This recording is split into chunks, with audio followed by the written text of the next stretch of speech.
at the time of my recording this talk, which is, I suppose, 6:41 in the morning on the 3rd of September of the year 2020, 3rd of September actually, fittingly enough, is the date mentioned in the Temptations song, Papa, or Papa, however you say it, was a Rolling Stone. So, that's nice. But, as I was saying, at the time I'm recording this, you may have noticed that two of my videos, my top 16 Parliament songs and my top 20 Funkadelic songs, I have marked as unlisted. They can still be accessed if you head to a playlist on my channel called Funk Obsession. They're still there, among other videos, but they are unlisted from the main, I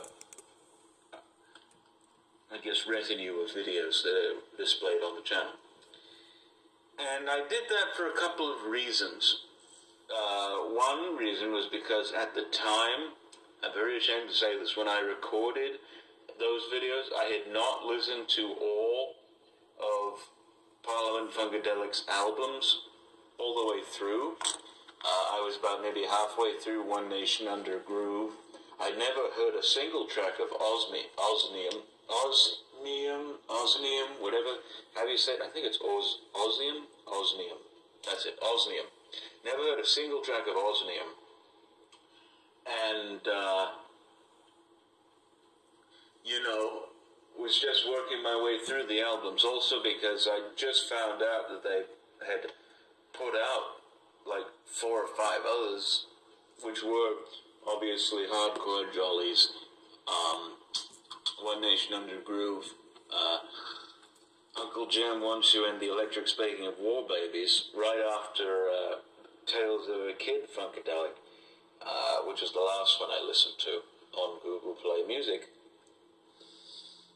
So that was one reason why I unlisted them, because I didn't listen to all the albums at the time, and therefore I felt my judgment was somewhat skewed and not really all that valid. Another reason was because, well, some of the points that I brought up in that video, like for instance the first 3 albums by Funkadelic being not that great, is complete and utter rubbish. Having re-listened to them, they are masterpieces of music. Those 3 albums, I think, are better than anything that the Beatles put out, or Led Zeppelin, even Jimi Hendrix. And they were inspired by Jimi Hendrix. They trump all of those groups in just 3 albums. Funkadelic, Free Your Mind, and Maggot Brain. Those 3 albums are among the greatest in music history. So that was another reason why, because of my idiot opinion. And also, I think the main reason why I unlisted them was because, well, the songs that I mentioned in that video, while I did like them, yes, my opinions have since changed on them, and I've actually listened to and re-listened to their catalog quite a bit, and have actually learned to appreciate some of their other types of songs. And this particular video, I wanted to talk about, I suppose I'll call it Funkadelic and Favouritism, and how basically you should not judge an artist by, basically their hits and such, but should rather take in their whole catalogue, even all the deep cuts and such, and judge for yourself whether they're good or bad or indifferent. And also I'll tell you how I got into the genre of funk as well, even though I already have in several videos, but I figure it needs recapitulation. But anyway, so obviously, as you know, I had first heard the one song by Parliament, Tear the Roof Off the Sucker or Give Up the Funk, on a local radio station when I was about 10 years of age, and very much liked the track quite a bit, and didn't know the name of it for many years until I recently happened upon it back in 2014, and just loved the track to death. And also, at this time, I was among the majority of my school who claimed to listen to and relish classic rock, which,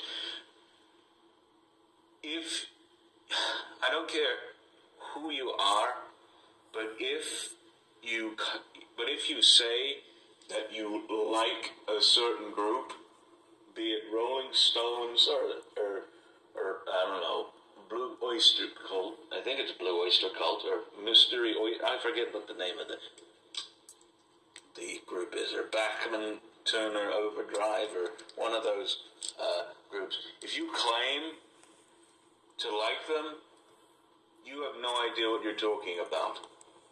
Because obviously you've not heard their whole catalog, and therefore either only just listen to the hits, or just say that you like them because they're popular, yet that you never have listened to the songs for yourself. That is one of the reasons why I cannot stand classic rock now. In fact, the other day, I was listening to some music. I was actually having a friend of my brother's listen to Funkadelic for the first time. I put on a collection of songs which I thought to be the most, I don't know if you want to call them radio friendly, but most easy to listen to for beginners. Level 1, shall we say. And she very much liked the songs. She found them rather like unto Soul Train, you know, the stuff that they had on their program at the time in the 70s, and they seem to be reminiscent of the type of music that her father listened to. So she very much liked it. But my brother, oh my God, my brother, he has the temerity when she heads to someplace or other to take care of some business. He has a temerity to ask me to put on some classic rock, because apparently, I don't know what his problem is, but he can't stand this type of music for too long. That's all right with him, but people like what they want. But anyway, I may sound like a hypocrite, but to be honest, I'm just speaking what's on my mind at this moment. But anyway, he told me to put on some classic rock. And I said, who are you to, silence great music and such, and put on these very artless tracks that everybody knows and that really will not be remembered in 100 years. There is stuff like Poison, not Poison, although really, to tell you the truth, this stuff sounded very much like Poison. It was Poison to the mind, but like that group Poison, and then of course, what's it called? Not Carrie. What's the name of that group with Slash? Guns N' Roses. That's it. I put on one of those mixes, and of course I absent-mindedly listened to it thinking, this is just rubbish. And so, that's how I thought, even though I did listen to this stuff and seemed to like it, and I still do very much like the Cream. They seem to be, of all of the classic rock groups, or really rock groups, they seem to be, I think, to be the greatest in terms of not only songwriting, but also of,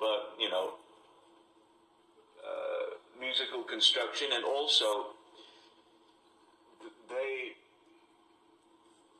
band members themselves consisted of people from already successful acts.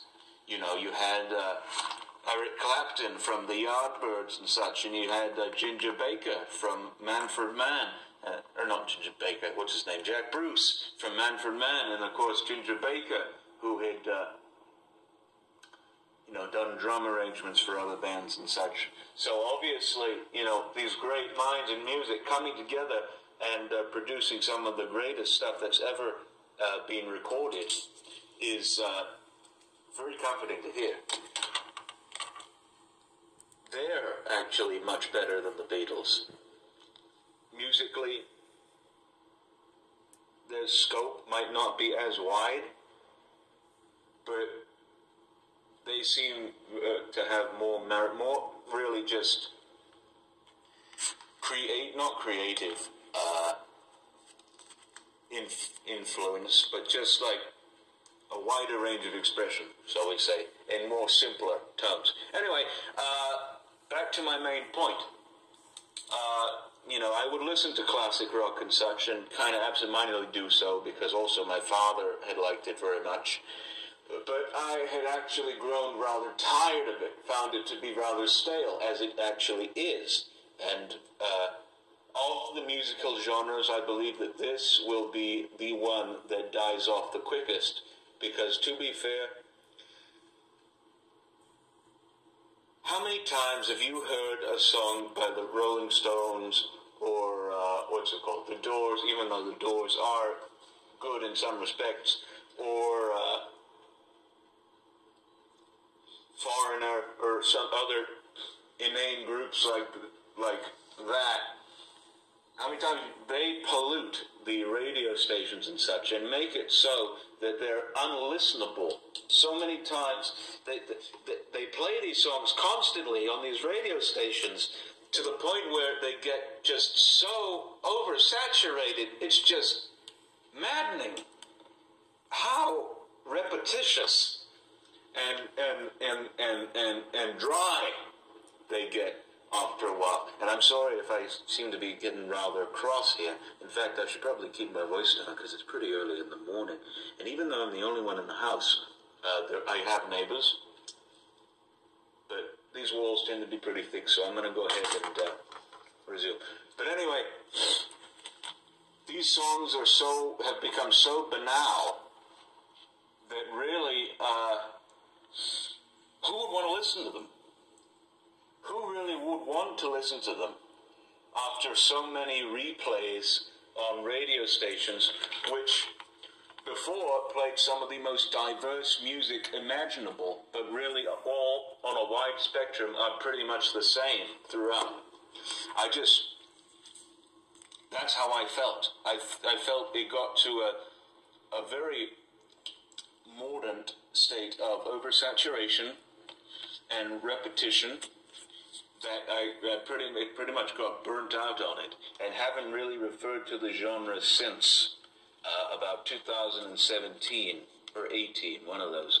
And also at the time, I was dealing with a very complex relationship with a girl whom is actually the basis for my first novel, which is yet to be published. And actually, I had associated... It's funny, because I was listening to a lot of music, like that type of music, like Rod Stewart and The Who and various other groups like that at the time. And I had associated that type of music with her. And obviously, well, I'm not going to exactly state the, the events that led up to my being separated from her, but they were not very pleasant at all. They actually bridged on mania. Anyway, so all those negative connotations towards classic rock made me wholly averse to it, and I still am to this day. And it got to the point where I just wanted something new to listen to, something that was, not of the norm. And so I, started looking and such.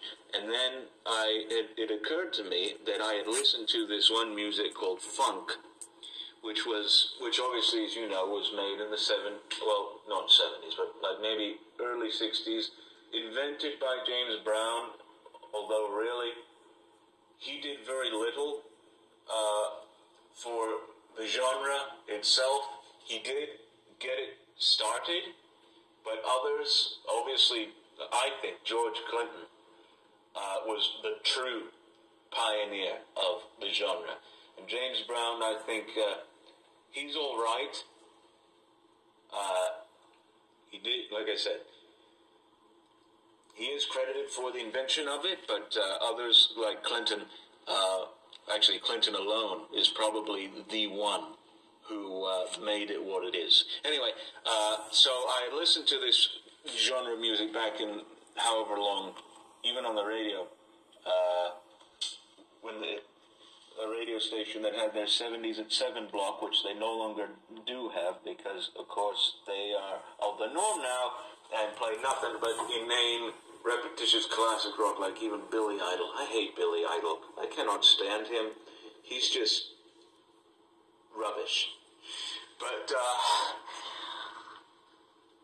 anyway, so I was listening to various groups, like, I would listen to their hits mainly, you know, like Sly and the Family Stone, the Commodores, even Rufus Thomas and all those types of people, you know, Curtis Mayfield, all those funky types, Ohio Players, all those funky types of people, and even had, you know, reconsidered Parliament. I know that they did that one song, you know, that was Tear the Roof Off the Sucker, and they also did the other one called Flashlight, which I was well aware of at the time, and which I very much liked. And so I decided to go down the rabbit hole, as it were, to use that intolerable cliche. But, and then I discovered other songs that they did, like Aqua Boogie and Ride On and Mothership Connection and, you know, various other songs. You know, I liked the group fairly well at the time. In fact, even when I started getting into them, well, not into them, I was sort of passively listening to them my final year of school. And in one of my classes, I forget which one, we were talking about, I guess, I don't know, British Parliament.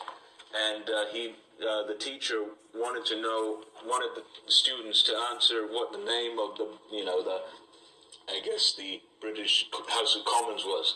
And he gave a hint to where, it was this very funky band from the 70s. I obviously knew who they were talking about, but then all of a sudden this girl, this very confident, outstanding young woman, says, "Oh, Parliament." And let me tell you,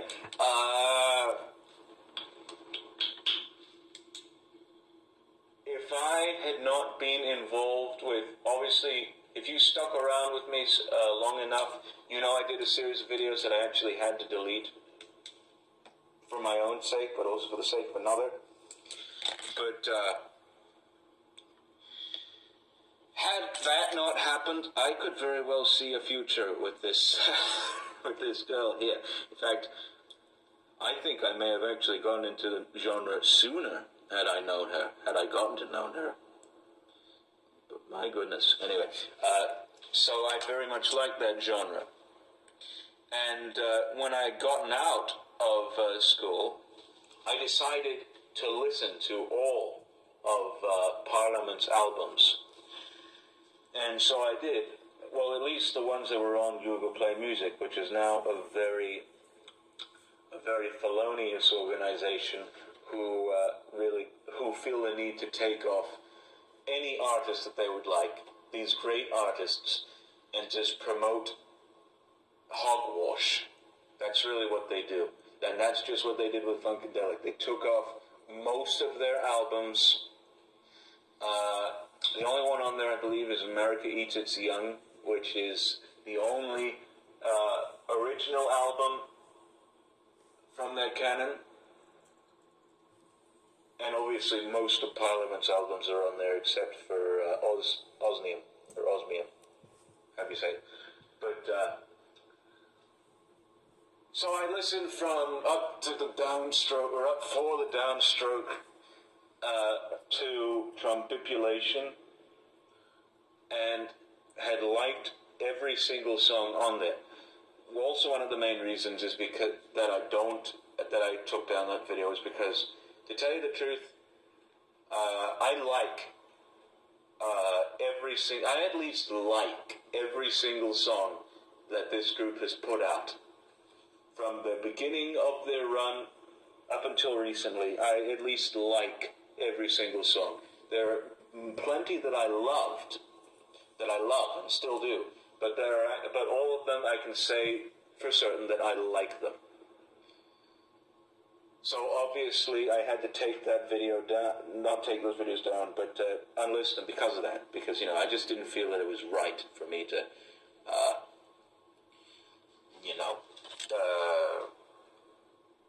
judge a group from just their hits. And so I listened to these people, and I liked them very much, and found myself very reminded of, I guess, childhood and such, because I guess that one song, Tear the Roof Off the Sucker. But then, I grew to like other songs, like, I've Been Watching You, and Sir Nose, devoid of funk, and,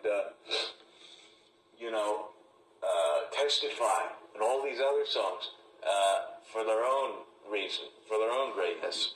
And, continued to listen to them continuously. I even ventured into their subgroups like Parlet and the Brides of Funkenstein, which are good. Yes, they're good, they're solid, but they're nowhere near. They don't hold a candle to the greatness of the main group, Parliament, Funkadelic. Anyway, so I listened to all of Parliament's albums, and then not a year later, but in 2019, I had realized that Funkadelic was basically the same group of people, except that they were more inclined to do albums that were more alike unto rock. And so I was quite skeptical at first, because I had hated classic rock, and still very much do,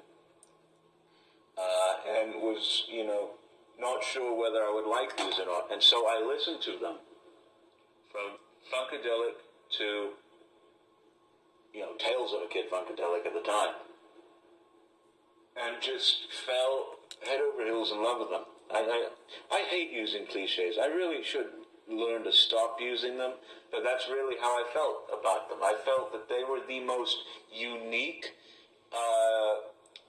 innovative, creatively free songs that I have ever listened to.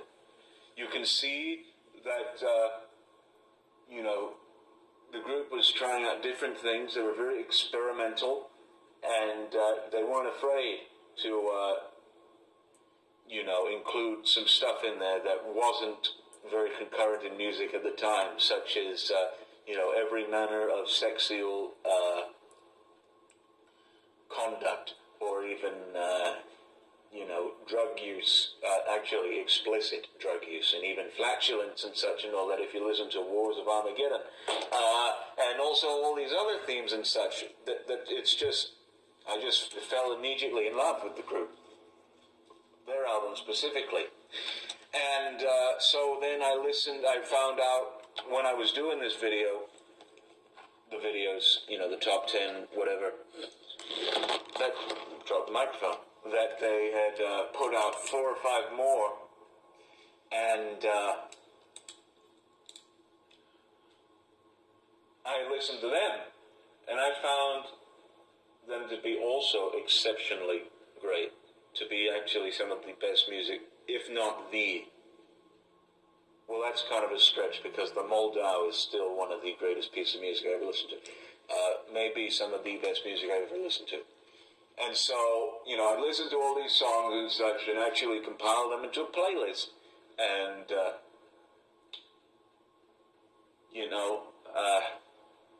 would listen to them ceaselessly on my walks and such and all that. I actually just came back from a walk and listened to P-Funk, obviously, and very much enjoyed it. and found that, like I said, all these, the multifaceted nature, the multi-layered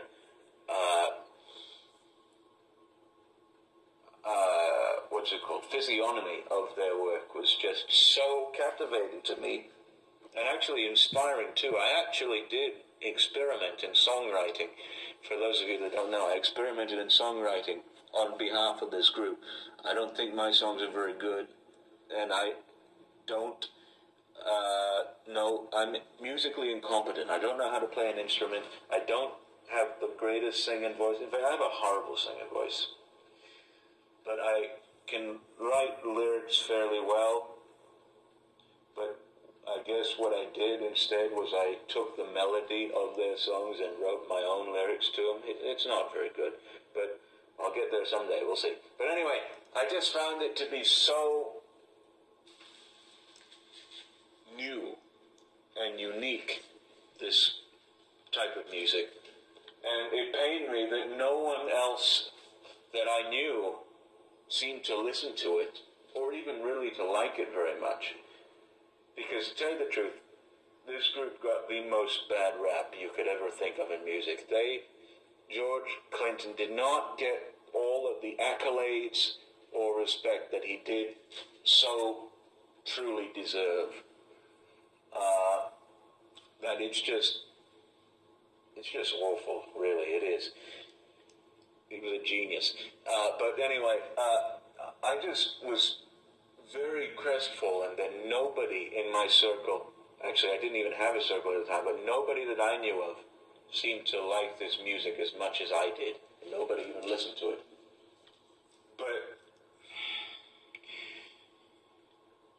And I guess we're getting to my main point here, about favoritism and such. As I listen to all of these songs, I find that, yes, while I did have a select group of favorites, I find that new favorites tend to emerge upon re-listening. Like, for instance, I once thought Super Stupid and Miss Lucifer's Love and various other not too well-known songs, I didn't think very much of them at first, but upon really listening to them, they've become some of my favorites out of the whole catalog. And my favorites continue to fluctuate. 1 week my favorite song could be Charlie. 1 week my favorite song could be Freak of the Week. Another week it could be, what's it called? I Call My Baby Pussycat. Both versions. Another week it could very well be, something as simple yet effective as Getting to Know You. It could be anything. And because of that, that changeable nature of this favoritism, I just found that, that one of those videos I did to be really pointless. And I just wanted to get through to you why I very much admire this group and think that they are personally, I like to think that they are the greatest musical group known to man. And, like I said, every single one of their songs from 1970 up until about maybe the 90s, I at least like.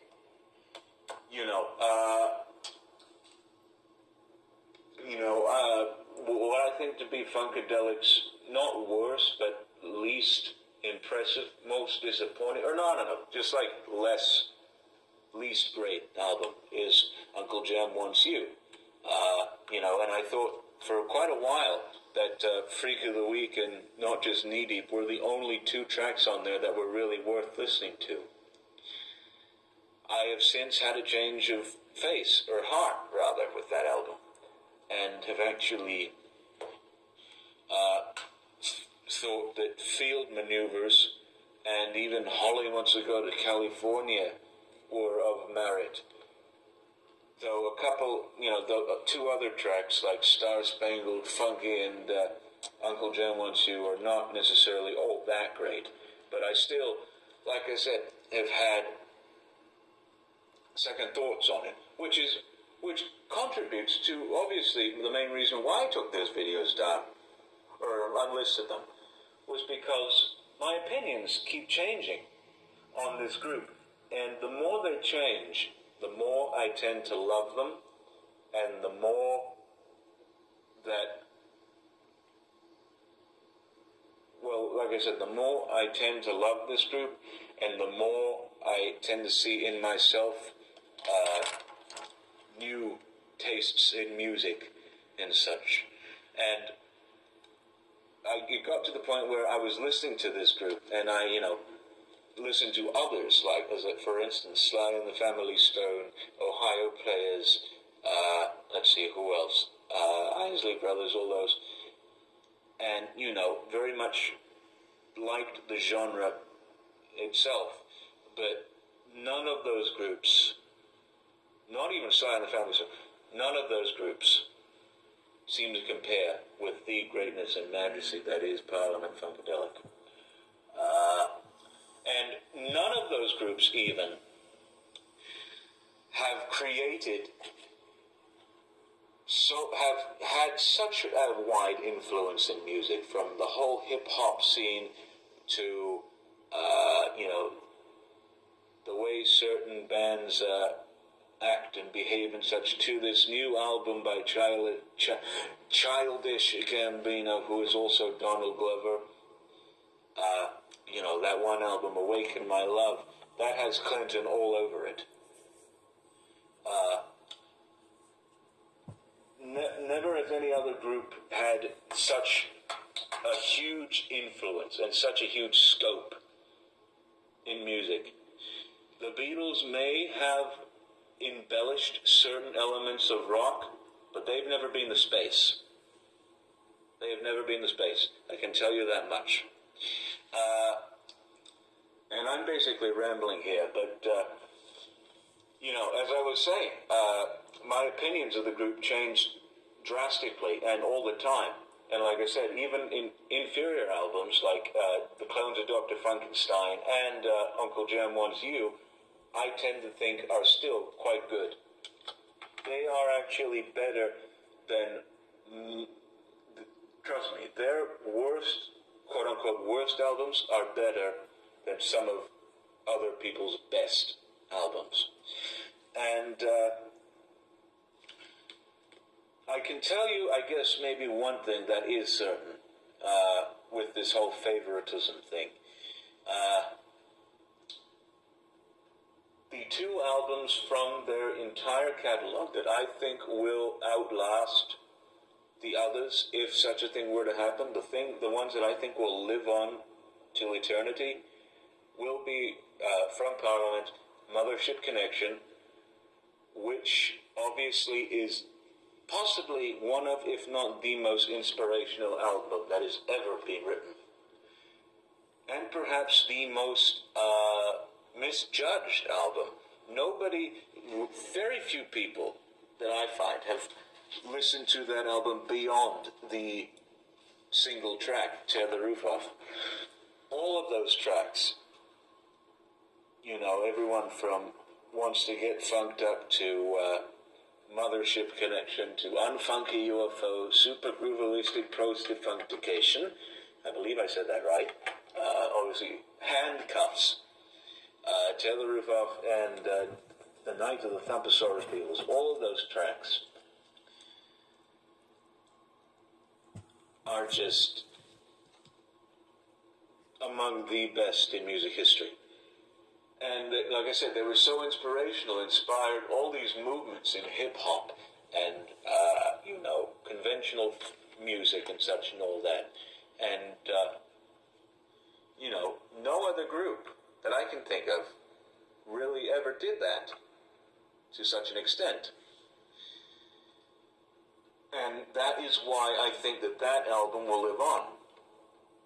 Because every single track on there you can listen to and, not get bored with. And that is obviously concurrent with all of P-Funk's catalog. You can listen to every single track on their catalog, all 186 of their original tracks from 1970 to 81,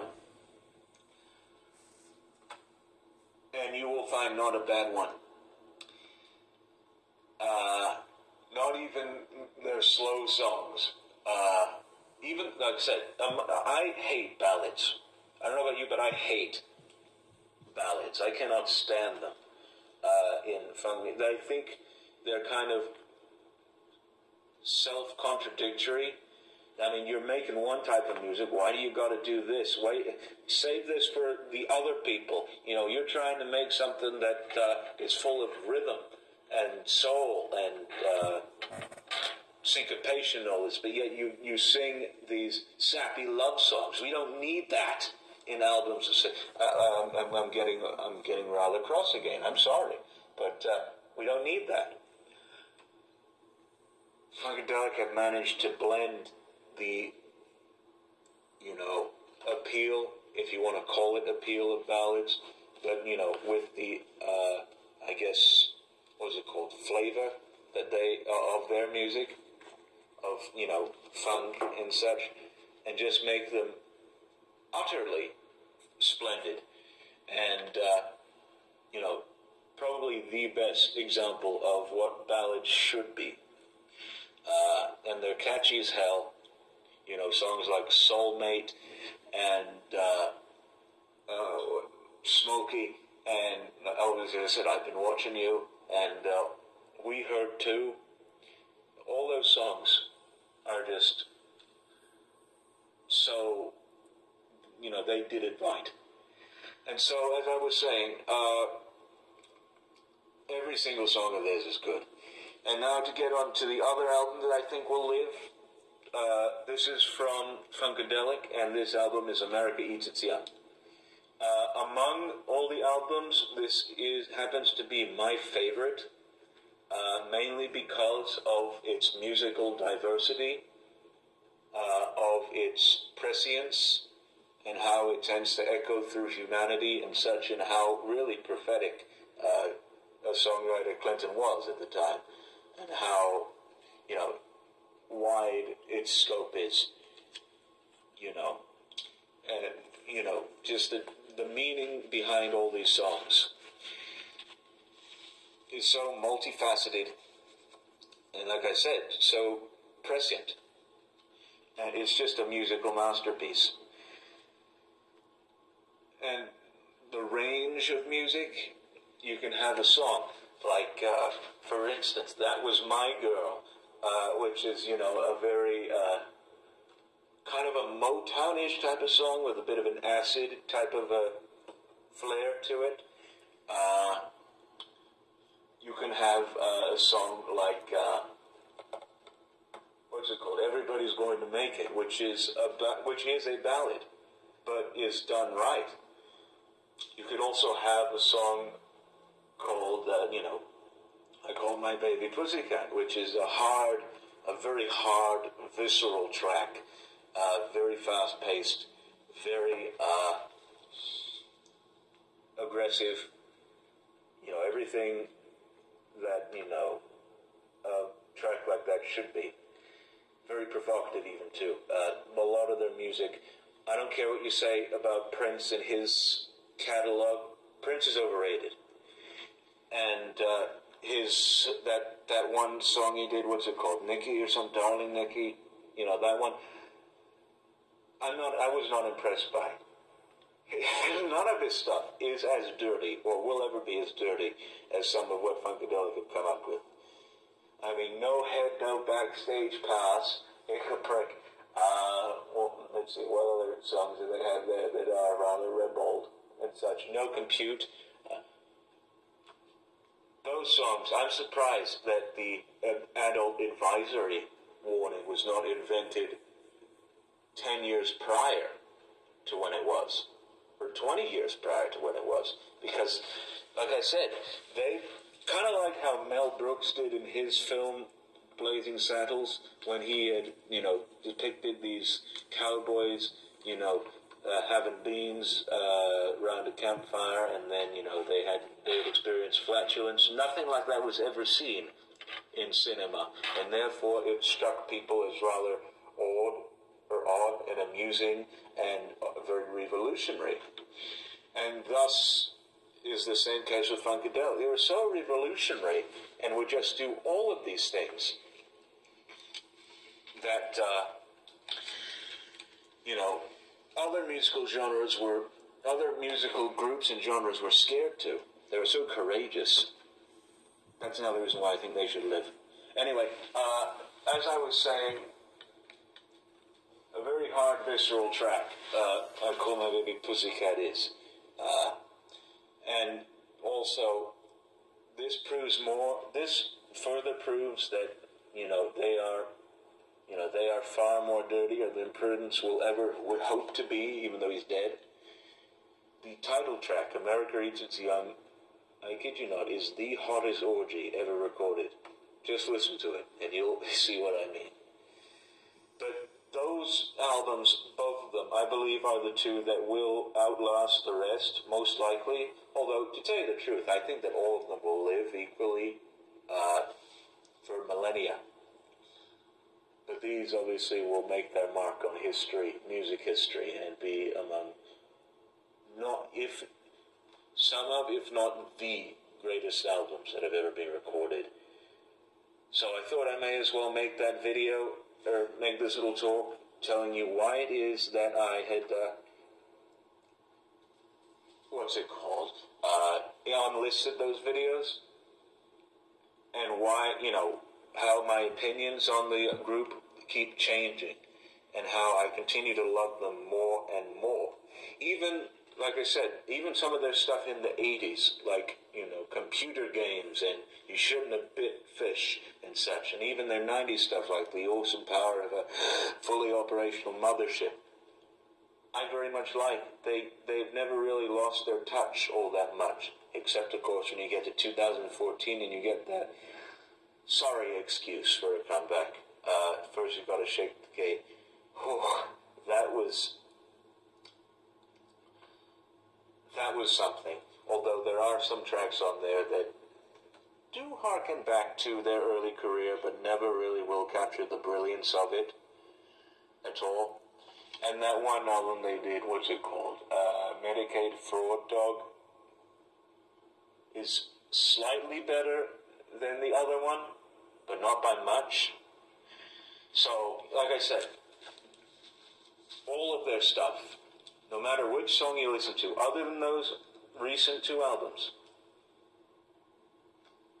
I like, at least like.